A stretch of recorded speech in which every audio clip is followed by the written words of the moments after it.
Good morning, everybody. Happy Wednesday. Happy hump day. It is Wednesday, and I made a little journey this morning, and I was going to get my stent out. For a lot of you guys to know, in late June, I had kidney stones. I was keeled over on the job site in late June with kidney stones. I went on for a couple days. I left work early. It came. The pain went away. It came. It went away.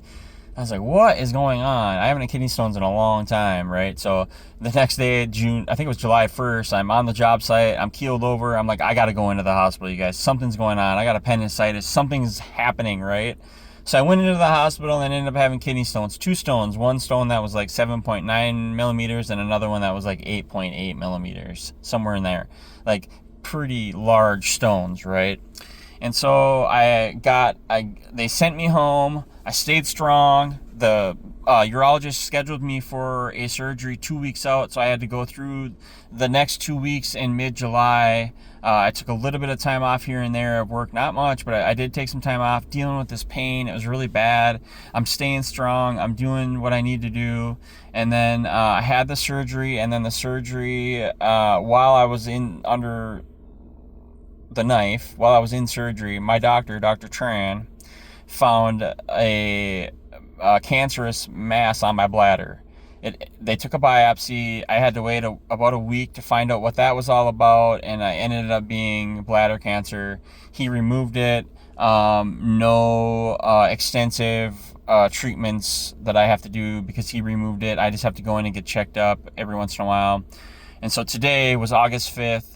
About a month after all this started, I'm supposed to get my stent out. I have a stent from my kidney to my bladder, and I'm supposed to get that out today. So I drive my happy butt to the clinic. I get to the clinic this morning. I go in, and they're like, your appointment's in Princeton. I go, how in the world did that happen? I guess there was some sort of mistake along the line, error in communication or something. They scheduled me to go to Princeton. Now, if anybody, most of you guys know where I live about an hour away from Princeton, about 45 minutes away from Princeton, south of Princeton, right? I work in Minneapolis, which is even like further south of me, right? 30 minutes. So like I'm in the middle of Princeton and Minneapolis. Like it would make no sense for me to go all the way to Princeton and then all the way back down to Minneapolis to go to work today when there's he has a clinic, my doctor has a clinic in Fridley. So that's where I went this morning, and I was like, yeah, I'll just hit up Fridley and then I'll go to work.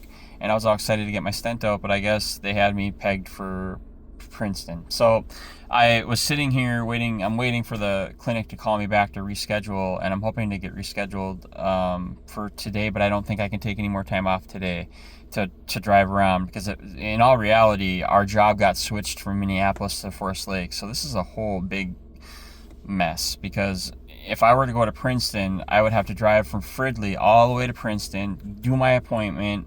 So that's an hour there, about an hour there while I'm there getting the thing done. And then Forest Lake is like an hour and a half away from Princeton. So that'd be like, I'd get there like mid-afternoon. I mean, it'd probably be worth it, but we'll see what they say. But anyways, I was thinking about all this, and I was thinking about recovery. And because this is a vlog, and I love sharing all my experiences with you guys, my hope, my inspiration, my ups, my downs, this and that. But first of all, this channel isn't a vlog. It's a recovery channel. That's why I started this whole deal, is to bring inspiration not only to myself, but to people who are in recovery and who are experiencing some of the same things that I go through in life. And we go through similar hardships, struggles, and strifes, but we don't have to use. That's the whole thing. This whole experience with kidney stones and cancer and all that has been very, very trying. I will not lie. And I gotta say, I will be completely 100% honest with you. The day I went into the hospital and they gave me painkillers while I was in the hospital to deal with the pain that I was going through. I think they gave me Dilaudid. I thought to myself, I'm like, oh man, what did I do? Like, I was scared, I was really fearful. And in that fear, I realized that, you know what? I've graduated from being a street level addict out there running and gunning and using the streets and doing drugs and alcohol and all that. I've graduated to somebody now who has not used drugs illegally from 2011 until the present, right? I've been sober for almost 15 years. In 5 days, on the 10th, I'll have 15 years. So I'm like, what are you beating yourself up about, man? You have so much pain that you ended up crying and getting wheeled back into the ER. I think this is justifiable, my man. And then I talked to my friends, and I talked to my support system, and everybody's on board with that. Everybody feels the same. Like, dude, sometimes you're just going to need to do these sorts of things. Now, it'd be a different story if I told the doctor, hey, I want a month's worth of painkillers, send me home with painkillers and refills and all this. That'd be a different story. And then that's when the old addict could perhaps come back out. And for me, it's really important to stay aligned with where I've been and where I want to go. And now if I start using painkillers again, that would be detrimental to where I want to go. So I've been really toughing it out, my friends. It has been really difficult. I got to tell you, the stent has been very painful. Every day I'm like moving gingerly. I can feel it. And not only that, but the 2 weeks that I had to wait to have surgery for the kidney stones was very trying as well. And I did get some Toradol. The doctor gave me some Toradol in that time, and I had some Flomax and this other thing that they use to open up your flow so you could flow a little easier, because when you have a kidney stone and it's blocking your flow, it hurts so bad. And so these are big stones, so they're impassable. So these had to be taken out, and so they were not the small variety. And so I'm reminded of recovery, and I'm reminded that this month has been super trying. I've had to take a lot of time off of work.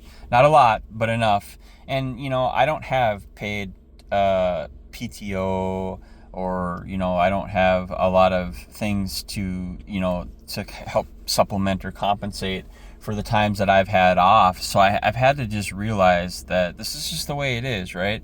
And that I'm a man of faith. I have a faith in God, and I know a lot of you guys do too. And the universe, God, however you see it, provides a way every single time. So I don't sit and think about the future a whole lot. Like I do. We plan, prepare, prep. We think about things. Yesterday's history, tomorrow's a mystery. There's no real sense in taking all that time and energy and putting it towards worrying about the future. So in the grand scheme of things, I've had a lot of hope that when and if we do the right thing in our day-to-day life, that it's just going to work out for the better. And that's how life is. That's what happens. That's who we are in recovery. We are people who want to seek out the best way possible forward. And had I started taking painkillers, had I started doing all that, I couldn't even imagine where I would be today. I would probably be looking for refills and doing that sort of thing. And I'm so thankful that I don't have to do that. A lot of you guys know my story. If you want to know a little bit more about my story, I did a live stream this last weekend on Sunday, and I shared some pretty inside info with you guys. And it's just my story. I really enjoy sharing it. Someday maybe I'll get on a podcast and share it. But get on there and check it out, and maybe you can relate. I've had a lot of things in my life happen, and I'm not ashamed to share that with you guys, because if it brings hope and inspiration to the next person, that's the whole idea. And I have wonderful people in my life, seemingly, that want the best for me and my kids and my future. And so it's always good, like I spoke about yesterday in a video, it's paramount, it's critical that we surround ourselves with people who are going to be supportive. And those people, they don't always have to agree with you, and they're not always going to agree with you, and they might not always have the right answers, but just mere support alone from people is a lot. I know a lot of people going through life still struggling and suffering without any kind of support, and I'm telling you, a little bit of support is better than none. So if you can be that support for somebody else when they're going through a hard time, I would encourage you to do that, because you know what? You never know when you're going to need that support, and it's going to need to come back around to you. So I'm gonna probably just start heading towards the job site and wait for the call from Fairview. And I appreciate you guys listening. Man, this has just been such a journey. And as I sit here and try to figure out what my next move is, I just want this stent out. I want to take it. I want to get out. I want it out. Get it out of me now. Get this out of me. So that's that. You guys have a good Wednesday. We're halfway through the week. This week looks gorgeous, in the 80s, lows in the 60s. Oh, if it could be like this all the time, that'd be great. Yeah. So hey, be brave out there. Be safe. If you need anything, reach out. Otherwise, we'll see you on the next one. Lefty. Ow. See ya.